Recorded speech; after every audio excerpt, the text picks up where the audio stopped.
para concluir con este tema importantísimo que mantiene la atención en todo el planeta, decíamos que hace unos momentos la cadena CNN acaba de decir que el presidente Donald Trump está en peligro de perder el control en Medio Oriente después de haber ordenado la muerte del general Qasem Soleimani. Vamos con el doctor Joe Gehr. Él es presidente del Consejo de Technon Security Consulting, experto en seguridad e inteligencia y exoficial de las Fuerzas de Defensa israelíes del FDI. Doctor Gehr, muchas gracias y buen día. Buen día. Pues dígame, y perdón, vamos a iniciar con la misma pregunta que le hacía yo a Alfredo Calife, a Andrea Rodríguez y ahora a usted, doctor.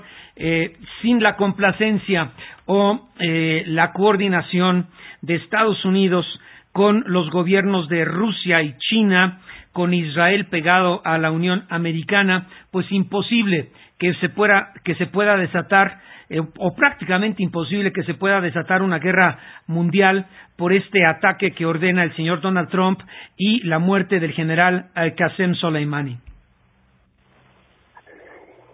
Correcto. Yo creo que no hay demasiado entusiasmo en este momento en los medios por este incidente. Yo creo que hay que tener las cosas en proporción. Por un lado, mira, cuando tú analizas el budget, el presupuesto militar anual de Estados Unidos, que son más o menos 600 billones de dólares versus en sus buenos momentos 14 billones del lado iraní, entiendes que esto estás hablando acá de dos polos opuestos, ¿verdad? Irán no tiene ningún interés en irse en una guerra abierta contra Estados Unidos porque no tendría ningún chance. Lo que es importante, Oscar, entender también son dos cosas. Primero, la guerra con Irán, entre Irán y el Occidente, y eso vale la pena aclararlo, no solamente contra Estados Unidos.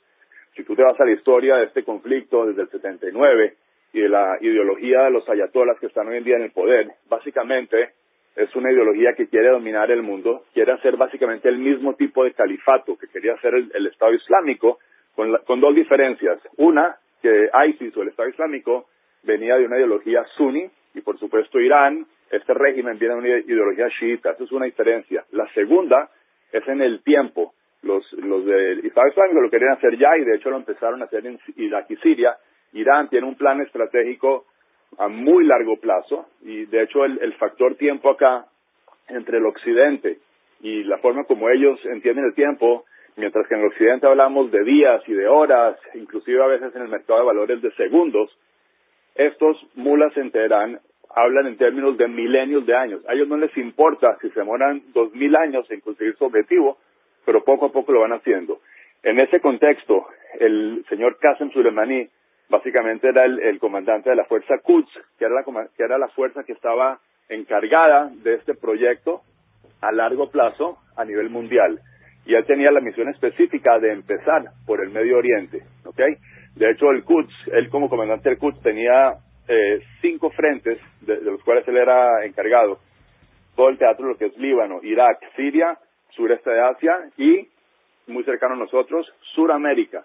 Toda la infraestructura de Hezbollah en Suramérica, incluyendo países hoy en día como Venezuela, por supuesto la trifrontera, inclusive como decía uno de tus comentaristas anteriores, conexiones entre Hezbollah y algunos de los carteles en México.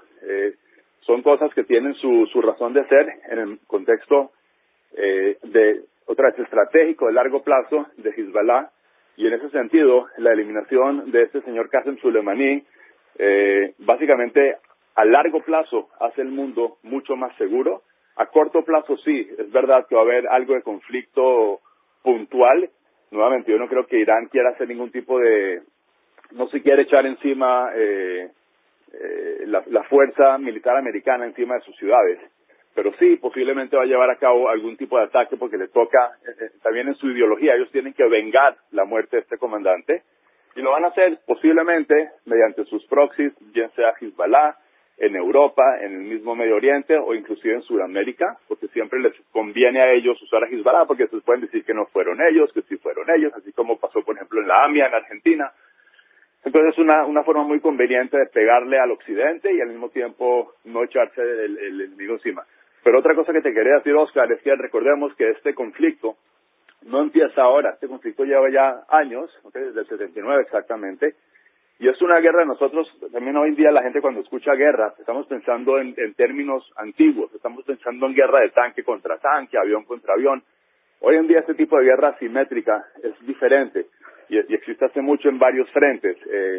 Lo ves a través de los ataques, por ejemplo, de todos estos agentes, por ejemplo, terroristas que son, por ejemplo, Hezbollah, Hamas, los Houthis en Yemen. Todos esos ataques que van haciendo es la forma de lidiar esta guerra desde el punto de vista de Irán. Por supuesto, la parte cibernética que tu analista pasada también lo mencionaba.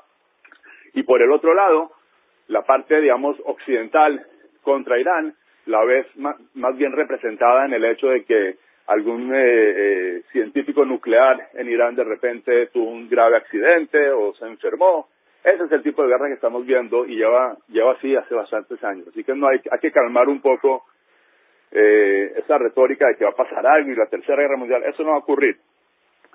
Y esa es mi opinión, pues. Porque también recordemos que la primavera árabe, Joe, realmente pues no derivó en lo que muchos pensaban, la transición de estos regímenes dictatoriales disfrazados de socialismo y bueno, lo que existe en muchos países árabes, que son las familias reales o el invento de las familias reales para controlar la parte política, económica y social de su país para siempre, ¿no? En el caso de las familias reales, durante muchos años en caso de estos dictadores, como el señor Saddam Hussein, como el señor de Libia, que estuvo Gaddafi, que estuvo durante tantos años. La primavera árabe tristemente no derivó en un fortalecimiento de la democracia en ninguna de estas naciones, y tristemente se ve que por toda esta mezcla de religiones, idiosincrasia y también intereses de todo tipo, bueno, solo personajes como el señor Gaddafi o el señor Hussein podían mantener bajo control, como lo hacen las familias árabes en sus países, de un estado tan complejo y tan diverso como muchos de los que estamos viendo se encuentran prácticamente en guerra civil desde la conclusión de este evento, que muchos decían qué bueno que comencemos a democratizar a todas estas naciones después de lo que sucede en Egipto, ¿no? Tienes toda la razón y creo que dice ahí con un punto muy importante. En esa parte del mundo, digamos que nuevamente el occidente, con nuestras buenas intenciones, tratamos de llevar paz y prosperidad y lo que nosotros llamamos la nación-estado y la democracia a esa parte del mundo donde realmente, como tú lo mencionas acá, se vive más bien en una sociedad de tribus, ¿verdad? Donde inclusive en un mismo territorio, que ellos no se consideran un país, sino son básicamente una lucha de tribus ahí. Hay quienes tienen más fuerza que otros y son esos fuertes de la región los que pueden realmente guardar esta paz. Pero hablando también de este tipo de fuertes y de débiles, mira, nuevamente, es interesante ver cómo en el mundo hoy en día hay tanto comentarios sobre cuál será la retaliación de Irán, qué va a pasar, no sé qué. Mira, sí va a haber algo y eso tiene que pasar nuevamente porque en su cultura tienen que vengar a este señor. Pero por otro lado, como dándote una analogía, mira, cuando tú tienes lo que se llama en inglés un bully, o uno de esos niños en la escuela que molesta a todos los otros, ¿verdad? La forma de lidiar con esos bullies no es dándole todo tu dinero del almuerzo todos los días para que te dejen en paz, porque te da miedo qué va a pasar si le llegas a pegar. La forma de lidiar con esos bullies es a veces pararse, tener un poco de coraje y cerrar el puño y pegarle un puño en el cuello. Y típicamente esos bullies te dejan en paz por el resto del año. Y aquí más o menos pasa lo mismo. Este señor Qasem Soleimani era un señor que llevaba años haciendo terror. Yo sé que hubo, por otro lado, llevaba muchos años escondiéndose. Ahora, ¿qué pasa?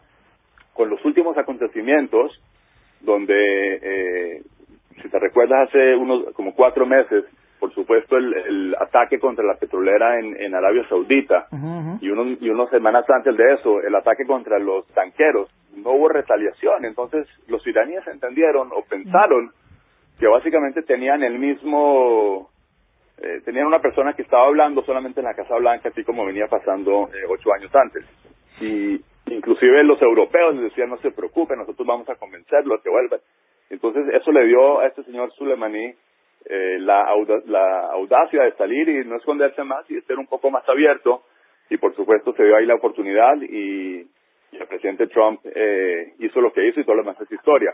Otra cosa te digo, Oscar, mira, si fuera, yo vi una comparación que de pronto no es la mejor, pero algo tiene que ver. Mira, si en el 40 alguien hubiera atacado a Hitler, con el conocimiento que tenemos de la historia, nadie hubiera negado que fue una buena movida y que hubiera sido algo importante.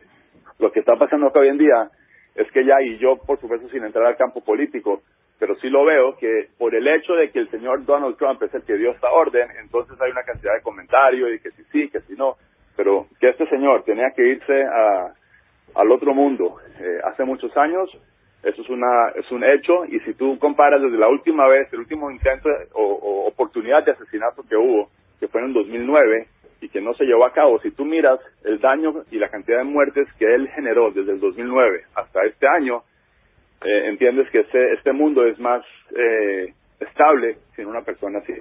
Bueno, y si tú ves el caso, tenemos 2 minutitos, pero interesante lo que mencionas, John. Vamos a poner el caso de este dictador de Arabia Saudí, el nuevo dictador, joven, miembro de la familia real de siempre. Obviamente, después del ataque a este centro de distribución de petróleo allá en su país, pues prácticamente lo dejaron morir, porque tenía en perspectiva y estaba a unos meses de salir la oferta pública más importante de la compañía petrolera más grande del mundo, que es la de este señor, y que por cierto lo hizo con buen éxito. En conclusión, después de todo lo que tú dices, pues todo finalmente es poder y dinero, Joe. Poder y dinero. Así es, Oscar. Bien.